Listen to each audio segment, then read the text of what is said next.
Como a doutrina espírita analisa o adultério? O adultério, enfocado desde os tempos de Moisés, no Velho Testamento da Bíblia judaica, é um fenômeno da criatura humana. O indivíduo humano renascido na Terra tem em sua natureza ainda rudimentar essa tendência à traição. O adultério é um tipo de traição. E nós podemos adulterar tantas coisas. Adulteramos a língua que falamos, adulteramos o que os outros falam, adulteramos uma imagem que vemos, simulamos coisas que não estão acontecendo. E existe esse processo da traição entre cônjuges, que nos acostumamos a chamar de adultério.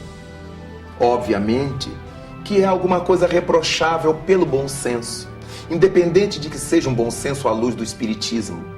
Qualquer pessoa amadurecida entenderá que, não gostando de ser traída, não deverá gostar de trair, seguindo a proposta de Cristo, de fazer ao outro o que gostaríamos que o outro nos fizesse. Desse modo, cabe a cada criatura que se sinta tentada a trair o outro, pedir ao outro socorro, ajuda, abrir seu coração, abrir sua alma. Fulano, fulana, eu tenho uma tendência terrível à diversificação.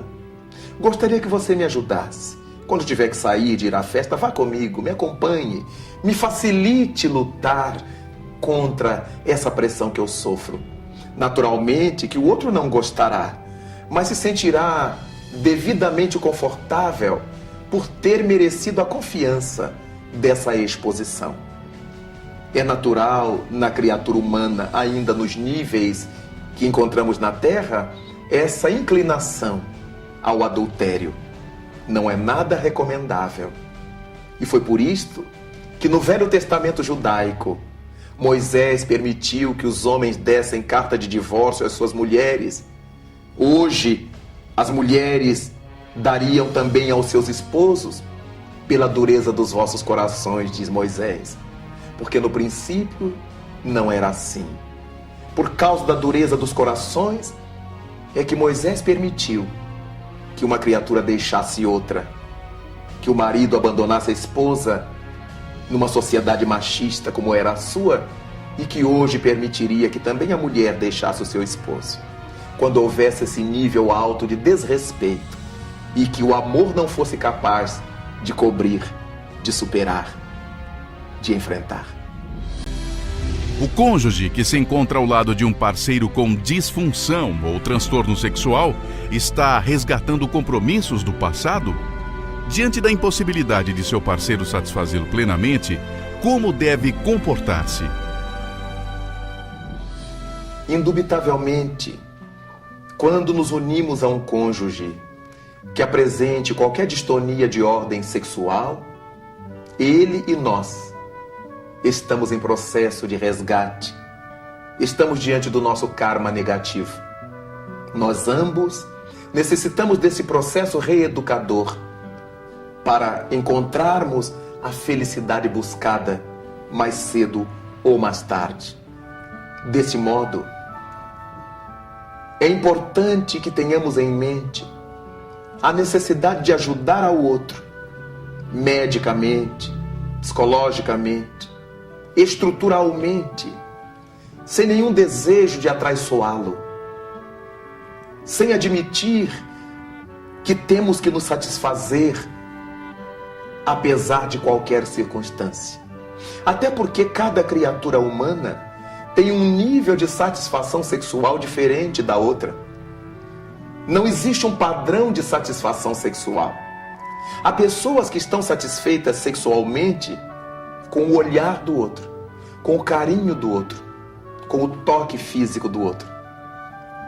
Há outras que ficam satisfeitas sexualmente com a relação de intimidade, com a relação genital, com o seu ser querido. Mas há outros que se dizem satisfeitos sexualmente se puderem ter um relacionamento de intimidade com um grupo de pessoas, com homens e com mulheres. Então, em cada indivíduo percebe-se que o nível de atendimento sexual, de satisfação sexual, está bastante diferente do que se encontra em outras pessoas. Então isso é de uma grande relatividade. Quando nos unimos a alguém por amor, e esse alguém apresenta-se incapaz de nos satisfazer aquilo que desejamos, o respeito diante da visão de Deus deve nos fazer seguir ao seu lado, apoiando-o, sem frustrá-lo e sem frustrar-nos, reeducando a nossa libido, reeducando a nossa sexualidade, em nome do amor que sabe renunciar. Naturalmente que vivemos num mundo como o nosso, de provas e expiações, e que certamente a criatura humana terá que dar conta desses compromissos quando ela não consiga respeitar o tálamo conjugal, respeitar o cônjuge comprometido com problemas de saúde sexual. Cada qual vai responder por si, e a divindade analisará por meio de suas leis aqueles que já teriam condições de se suplantar e não o fizeram, e não o conseguiram, e aqueles que não tinham condições e se deixaram arrastar pelo rio das vicissitudes na sexualidade. Será sempre importante que quando o nosso cônjuge apresente disfunções, o respeitemos. Até quando pudermos estar liberados desse compromisso para assumirmos novos compromissos, realmente sob o signo da felicidade.